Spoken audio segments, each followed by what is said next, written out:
Welcome to J Life with Daniel. I'm your host, Rabbi Daniel Levine. Okay, well, chaos has erupted on college campuses all throughout the country. And while I'm surprised by the quantity, by the sheer magnitude of what has happened on campus, I can't say I am surprised in general at the general trend that is happening on campuses all throughout the country. And for people that have been paying attention and listening to people that spend time on campus, both in terms of the rise of anti-Israel / anti-Semitic sentiment on campus, and in general, the ceding of ground by academics to activism, both things I will talk about in a few minutes.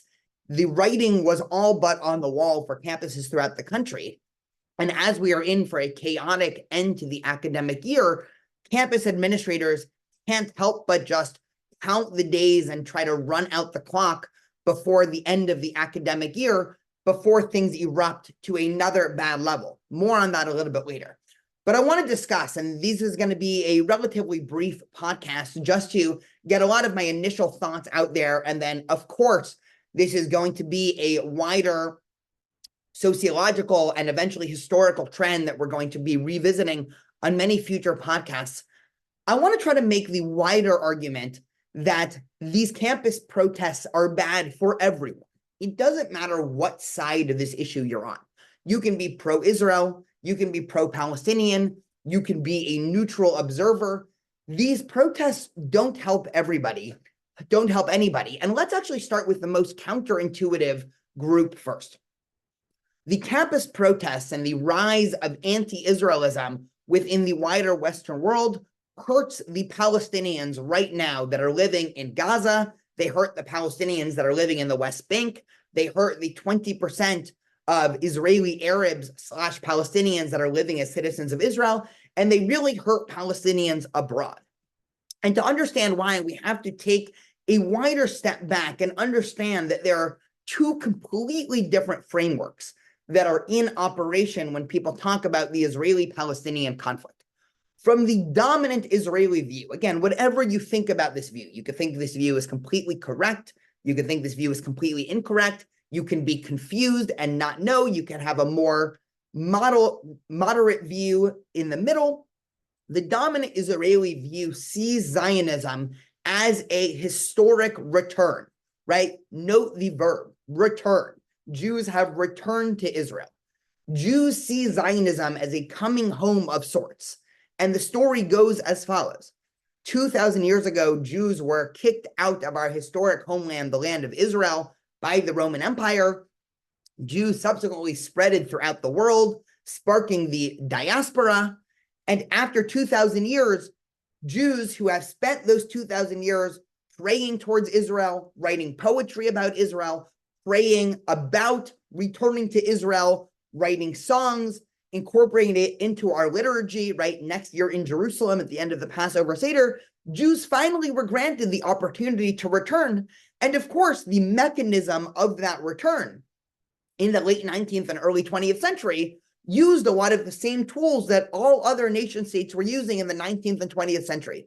So sure, you have some quotes, or it looks like early Zionism utilized some of the tools and mechanisms of colonialism. Well, of course they did.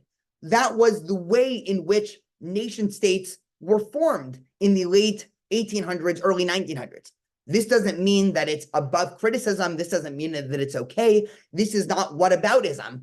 But again, note that when I'm explaining here, far more descriptive than normatively. In other words, I'm not saying what is right or not, but I'm describing what happened historically.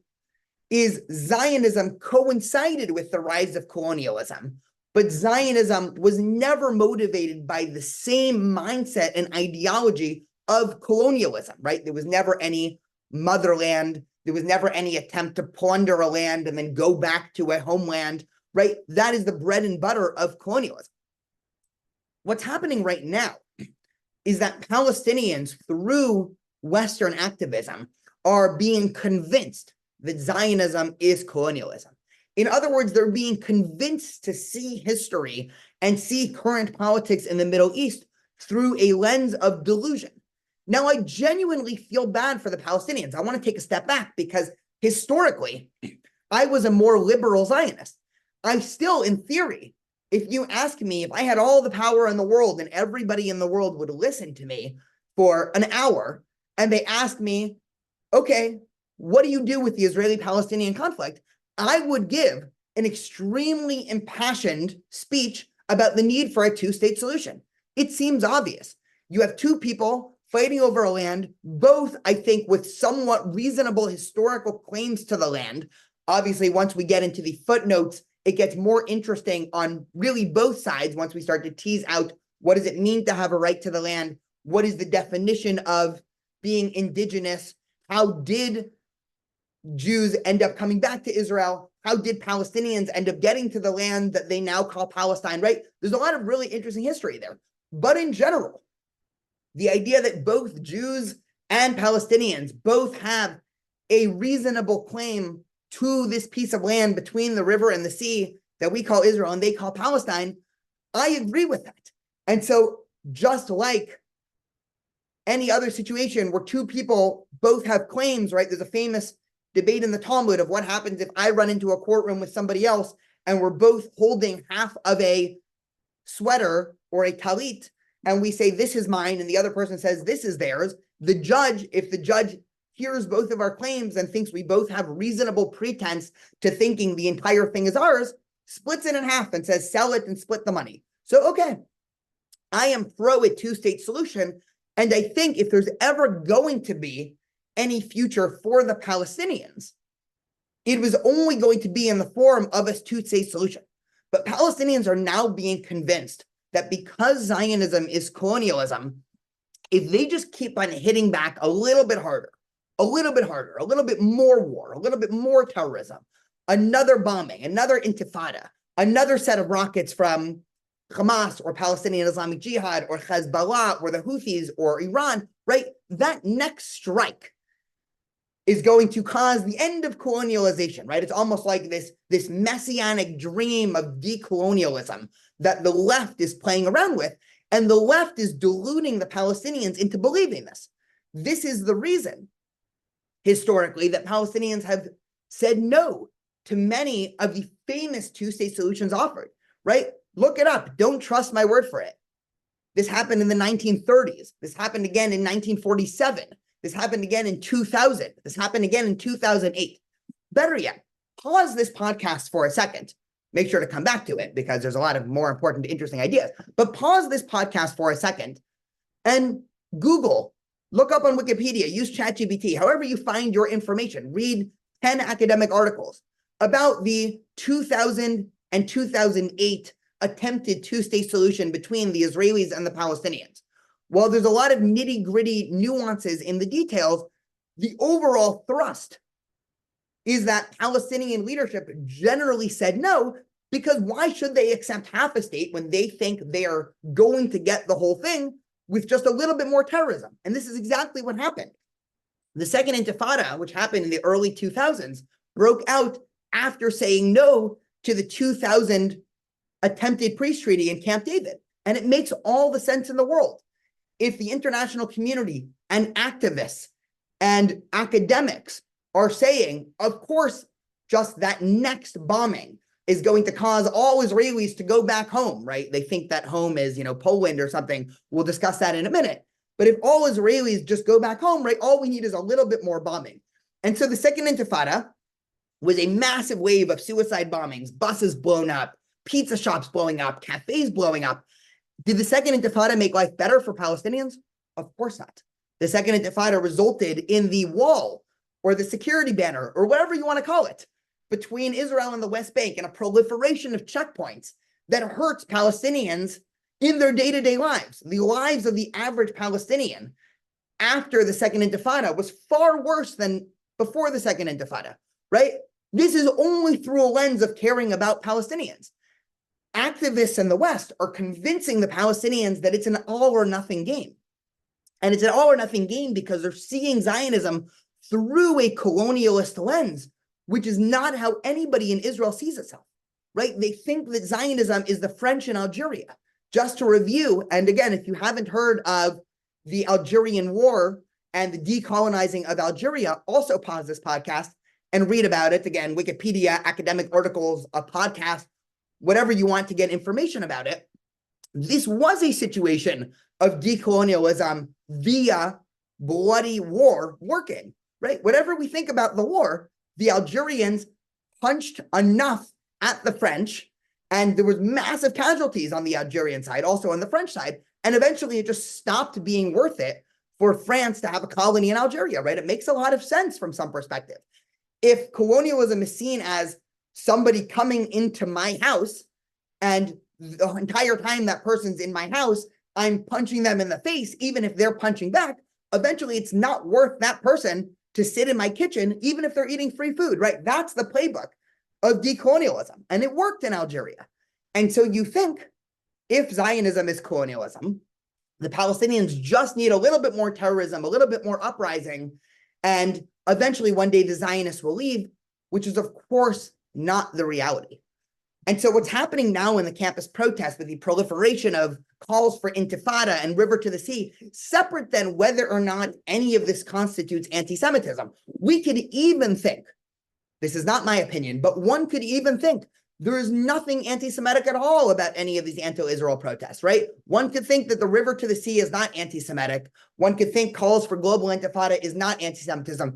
Heck, one could even think, again, not my opinion, but one could even adopt the premise that saying that Zionism is motivated by white supremacist, racial, right, hatred, right? One could even say that's not anti-Semitic, but it's wrong. And it's wrong, even if you think it's right in a descriptive way, it's wrong in a normative way, meaning this is not the path to future Palestinian statehood, self-autonomy, and freedom.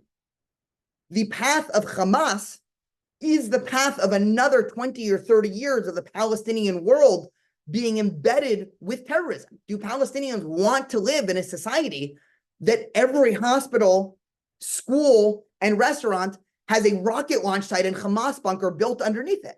Because that is the path that Western activists are forcing or cheering or lauding or pushing the Palestinians down, right? If you just strike back a little bit harder, another intifada, right? It's easy. If you're a privileged school child or college student at Columbia or at UCLA to sit in the comfort of your Ivy League and scream intifada, intifada, look, isn't this great? Anti-colonialism. What intifada actually means for the day-to-day Palestinian is another 20 years of the Israeli army setting up checkpoints right out of their village. It's another 20 years of the Israeli army consistently raiding their houses and villages. Again, I'm not making any normative statements, right? The morality of this is a completely separate question, but that is the political reality on the ground. So even if you disagree with all of my personal views, and personally, I'm a Zionist, I'm pro-Israel, I make no claims to hide that.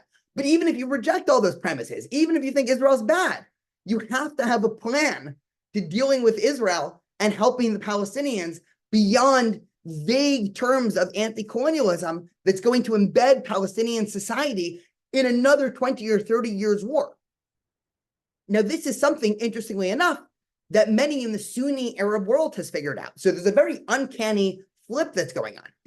You'll note you don't see many rallies saying from the river to the sea or cheering on Hamas and Hezbollah happening across the Arab world, right? The Sunni Arab world now is more afraid of terrorism as they are concerned with helping the Palestinians.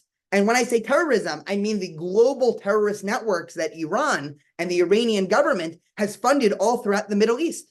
You see this happening in Yemen. You see this happening in Lebanon. You see this happen in Syria. Any country in the Middle East that Iran has embedded itself into has collapsed, right? No country in the Middle East wants to be a Syria. You don't want a country that has a civil war and terrorist militias that are, hiding out in different areas, and there's no centralized government, and there's no trade with the West, and you're under sanctions. No country wants that. And so what's happening now is other Arab countries are noticing this, and they are giving up on the Palestinian cause because they understand, right? They're playing real politics while people on campus are playing some anti-colonialist activist thought experiment. and more on this a little bit later in terms of how this is bad for the university and academia. But my first claim is this is bad for the Palestinians. This will not help. And hopefully something changes, but I'm not very optimistic in terms of this changing, in terms of the activism in America right now. In 15 or 20 years, when the state of the Palestinian world is much worse, we're going to point back to times like this as saying they just dug deeper, right? This clearly is not the way that Palestinians are going to achieve any dignity. And again, if you don't like this argument, if you sound like this is flippant, if you disagree with me and it sounds like I am justifying terrible actions of Israel in your mind because I say, well, it's just the way that the world works, right? You have to zoom out. That's far too narrow of a view. It stems from this fundamental dichotomy of the premises that people are engaging with.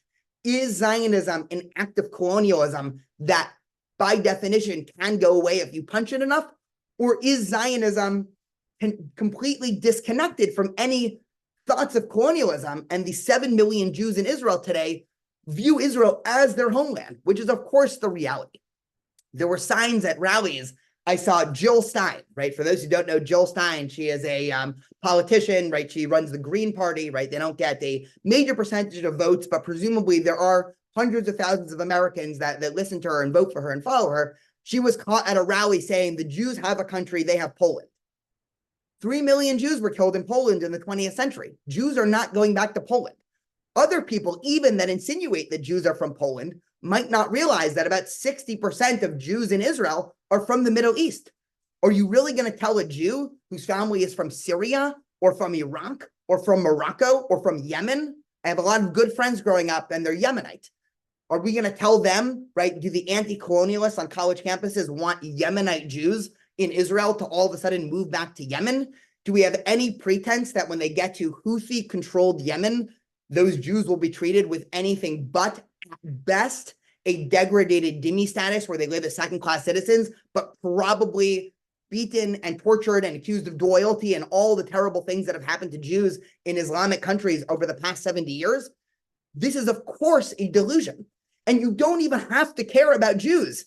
And you don't even have to care about Israel. You don't have to like Israel to understand this argument that what activists are doing through these protests is just digging Palestinians down a path that is terrible for their own future. We have to give Palestinians a fighting shot, and I genuinely believe that. The same ideas and universalistic concerns that make me a Zionist, that agree to self-determination for the Jewish people, also make me want a Palestinian state. I believe that all peoples should have the right to self-determination, especially if it's on a homeland that is historic to them. And so there should be a Palestinian state. Of course, a lot of steps need to happen in order to ensure the safety of said Palestinian state living next to Israel. There has to be a game plan to make sure that Hamas can't pop up there or Iranian terrorist proxies can't pop up there. But when I see the future in 20, 30 years, what I hope for is there's a situation where there is a state somewhere in the region called Palestine where Palestinians can live and set up a society however they want and be safe and be free. That's what I want. And that's exactly what academics and activists and people on campus that are giving into this delusion of the Palestinians fail to see, that they are the reason why Palestinians are not going the route of a two-state solution, but are just digging themselves in deeper in terms of fighting back against what they see to be colonialism. And here's where you get to the last final step of why these protests are bad for the Palestinians. There is now a full-scale conflation of the Palestinians with Hamas that a lot of activists are using. From the river to the sea is a Hamas slogan. Again, whether or not you think this is anti-Semitic, put that aside.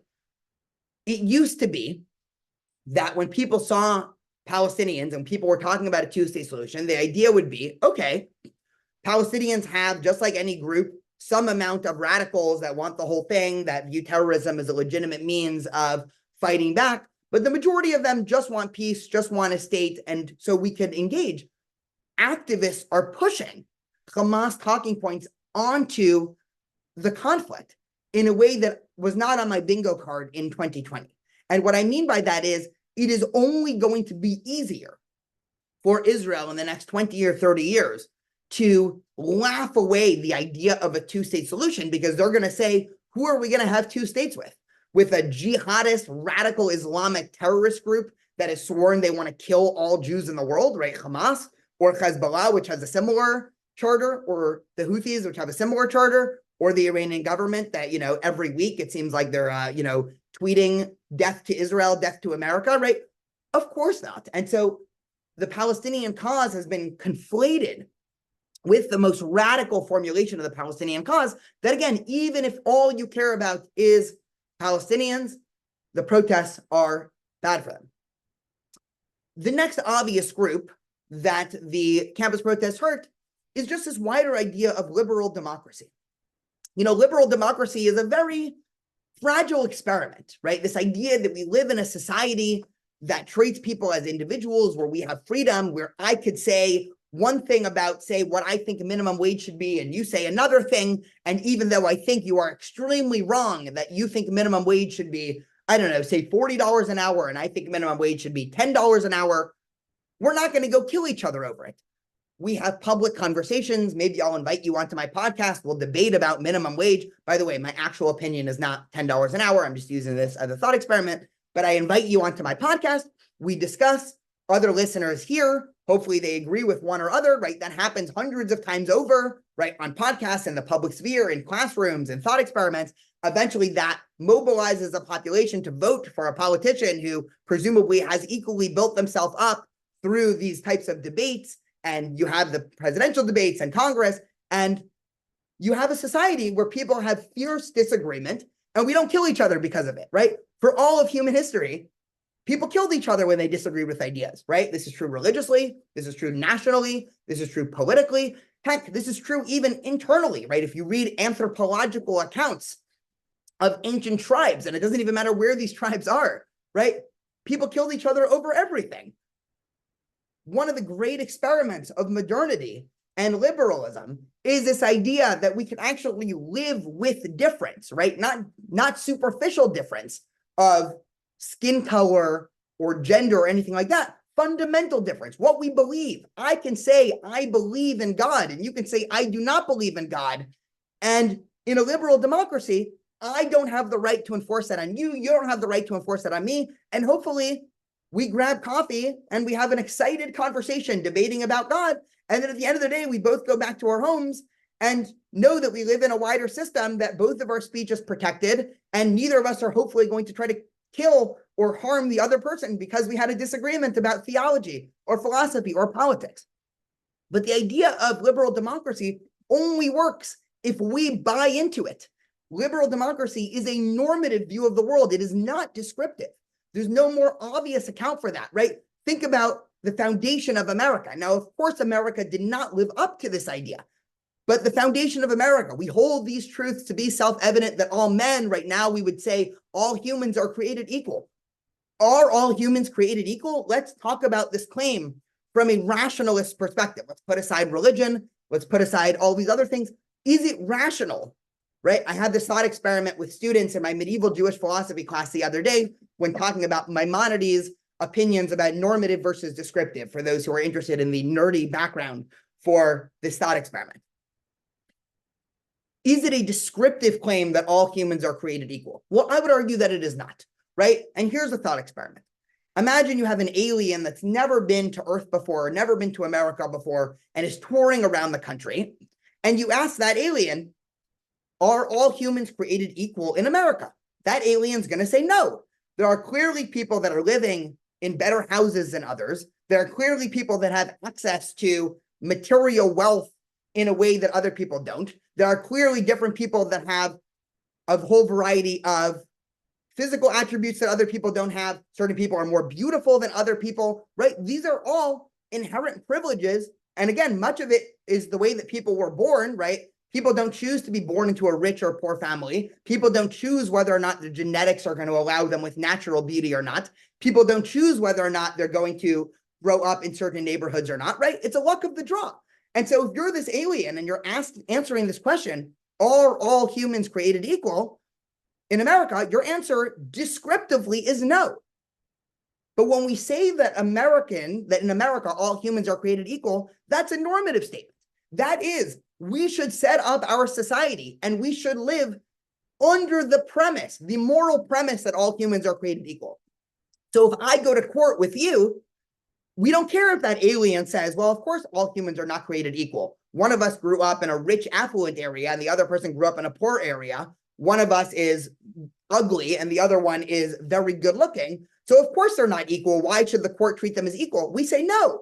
We say we are creating a useful fiction, let's call it, that all humans are created equal. And the entire foundation of our country stands on these ideas that are not necessarily true in any rational sense. I can't prove to you in a scientific classroom or in a math class that all humans are created equal. It's not the same truth that the three angles of a triangle add up to 180. That is an objective truth. That is a descriptive truth. When I say all humans are created equal, that is a normative truth. And liberal democracy hangs on a set of normative ideas about the way that we all buy into about society. The idea that we allow for freedom of speech, the idea that we allow for freedom of religion. These are not just some interesting ideas we learn about in civics class in high school.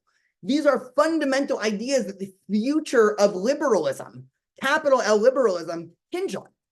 And this is under attack.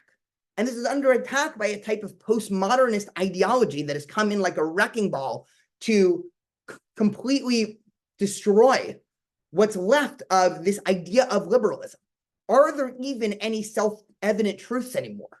Do the claims of postmodernism allow for normative descriptions? Because postmodernism is against grand claims, right? It's skeptical of any grand claims. Any attempt to talk about universality or ethics or normativity is seen as postmodernism as just another tool of oppression. Of course, a postmodernist would tell you if they popped into this podcast, you are talking about all humans being created equal. That's just propaganda that the upper class or white people or politicians keep telling the rest of Americans so that we don't have rampant stealing in the streets. Because if people realize the truth in the mind of the postmodernists, that there's no such thing as inequality, even as a future thing to work towards, then of course people are not going to be law-abiding citizens, nor should they be, is the claim that the most extreme postmodernists make. And so any attempt to have civilization, to have society, to have order, to have an attempt to come to a consensus on the most important ideas is not just challenged by postmodernism. The entire endeavor is seen as not kosher by the postmodernists because they say any attempt to even think about these questions from a universal perspective is immediately inherently tainted and flawed. And so we're now dealing with everybody having their own truths. And so now the university, activists, academia is all about everybody having their own truths. But we can't live in a world where everyone has their own truths. The claim of genocide has been thrown at Israel. Is there such thing as a universal definition of genocide? If there is, we should really have a conversation about it. But if we're living in this world where everybody has their own truth, where there's no such thing as universalities, sure, according to your definition, Israel's committing genocide. According to my definition, Hamas is committing genocide. According to some other person's definition, any heteronormative person in America is committing genocide, right? We'll just throw around the claim of genocide because it means nothing anymore, right? Nothing's going to mean anything if we keep on going down this road. And liberal democracy requires these foundations that we buy into, these foundations that are not above discussion. We should, of course, revisit these and discuss it. But the idea that there are universals that we can come to as a society, this is key. And if there's any way that our human civilization, I'm not even talking about Israel right now, is going to be able to survive once there's even more a proliferation of nuclear weapons, once AI gives humans power that we can never have fathomed, once ideas like COVID are going to be able to be printed by 3D printers in any home office across the world, unleashing dangerous pathogens onto everybody, we need to live in a world in which we agree in some set of norms and universals. And the idea of postmodernism is coming in and wrecking this idea. And we see this both on the far left and the far right in American political life, right? When Trump gets caught lying, unlike other politicians historically, he doesn't give some half-ass apology, or he doesn't try to say, well, technically this wasn't a lie. He says, of course I lie. Everybody lies. Politicians always lie. And all his supporters clap.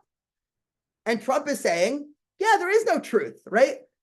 We're all playing in this idea where I have my truth and you have your truth, right? When far left people talk about identity, a lot of times you'll hear, well, my truth, or your truth, or that's their truth, or live your truth. Right? Both of these ideas are anathema to what we are trying to create and what we need to create if we're going to survive as a society. And lastly, this goes right into the idea of the university. The idea of the university is one of the greatest institutional experiments probably in human history. You're creating these mini cities full of people in their most formative years, 18 to 23. I love being in a university. I've been on a university campus for 14 years straight as an undergrad and grad school, and now as a rabbi/professor at UC Irvine. I absolutely love the idea that the university stands for, because in theory, the university has all of the best hallmarks of a liberal democracy packaged into a tight-knit community full of people that are supposed to be thinking about the most fundamental issues in the world. But the problem is that university and academia is ceding its way to activism. You know, just a couple of days ago, in my medieval Jewish philosophy class at UC Irvine, we were comparing the dueling conceptions of God between two great Spanish medieval Jewish thinkers, Moses Maimonides and Judah Halevi, both rabbis in Spain in the 11 and 1200s. And Maimonides and Judah Halevi have vastly different conceptions about God and Jewish people and God's role in the universe. And for people who are interested, Maimonides is much more of a naturalist and a universalist, and Judah Halevi is much more of a proto-mystic and a particularist. For people more interested in that, come find me some other time. Maybe I'll do an interesting medieval Jewish philosophy podcast another time. But I had students, after talking for probably 6 class sessions about Maimonides' philosophy and Judah Halevi's philosophy, come to office hours and say, I'm confused. And I say, why, this is a confusing topic, but what specifically are you confused about? And they say, it's hard to know what you think about this. And I said, what do you mean what I think? Your personal opinions. You're obviously somewhat of a religious person, right? They know I'm a rabbi, right? I wear a kippah on campus. Do you agree with Maimonides or do you agree with Judah Halevi? And I said, yeah, well, when I'm in class, I try to present them both in their strongest light. And the student says, well, that's really interesting, but then how are we supposed to know what you think? And I looked at the student and I said, no, you don't understand. The whole reason why I present them both objectively is because I don't want you to know what I think. I don't want to show up to class on day one and say, we're going to learn about that idiotic, stupid theory of Judah Halevi, and then we're going to learn the real truth of Moses Maimonides, or vice versa. But that is not how a lot of classes are being taught on campus now. A lot of classes, especially in the social sciences and humanities, whereas they pretend to be objective, bottom-up searches for the truth through data and analysis and peer-reviewed studies, have become top-down mechanisms of starting with the premise and then tautologically proving your own premise. If you start off with a certain theory, right, and it doesn't even matter what this theory is, you can pick any example that exists in the social studies. If you start with a theory, say, I'll pick an example just out of left field. If the beginning of your premise is that there is always going to be inherent systemic racism in America, whether or not you agree with that, we might agree with it. I actually agree that there is systemic racism in America, but let's separate that from the argument I'm about to make. If your premise as an academic is there's systemic racism in America, now let's go prove it. That's not called being a good academic. You just start off by saying, I have a question. Is there systemic racism in America? If there is or isn't, what data might I use to try to prove it? And teaching a college classroom should be the same way. If you are taking a class in the social sciences or the humanities, especially for questions on which there is no consensus in scholarly accounts, obviously if there's consensus, that's a different question, right? We don't want to have academics present the Holocaust as neutral. Did it happen? Did it not happen? Or present, slavery as neutral, right? I'm not talking about that. But what I'm talking about for questions that our society is clearly still debating and conflicted on, and in which once you get to the real world or real politics, there is good debate to be had about these questions. Say abortion is another one. there's a really interesting debate to be had about the ethics of abortion. Now, personally, I've done, 4 podcasts about this, so you can go back and visit those, right? My opinions on abortion are not secret, but if I was teaching a class on the ethics of abortion, I would not show up on the first day with a giant sticker on my shirt saying, I support a woman's life to choose, because then every student there, the students they know this is not going to be a well-reasoned account of abortion. This is going to be Daniel already having views. And if I write on the first day of class saying, well, we all know that abortion is a fundamental right that all women should have, that's not considered good academia, right? That is not how you prepare citizens to engage in a liberal democratic world.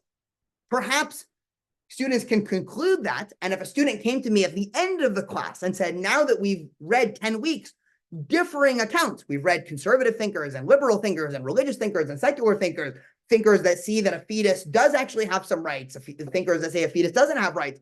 Now, what do you think? Maybe I would tell them, maybe, hey, it's a complicated issue, but at the end of the day, I support a woman's life to choose. But that's not what's happening in the classroom. Right now, the classroom is acting as if the presuppositions that they are starting the research with is the whole point of their academic endeavor. And the wider higher education system is producing people that are more fit to be activists than well-rounded citizens that are able to act in a liberal democracy. Now, needless to say, this is a very scary time. And of course, I didn't even talk about all the ways in which the campus protests are bad for Jews, right? Perhaps that'll be a future podcast. Perhaps that is intuitive.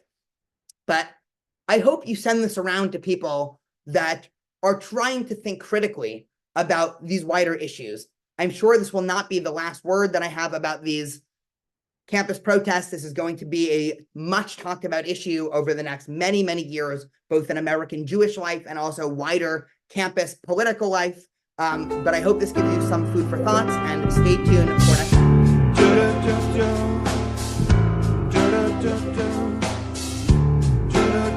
time.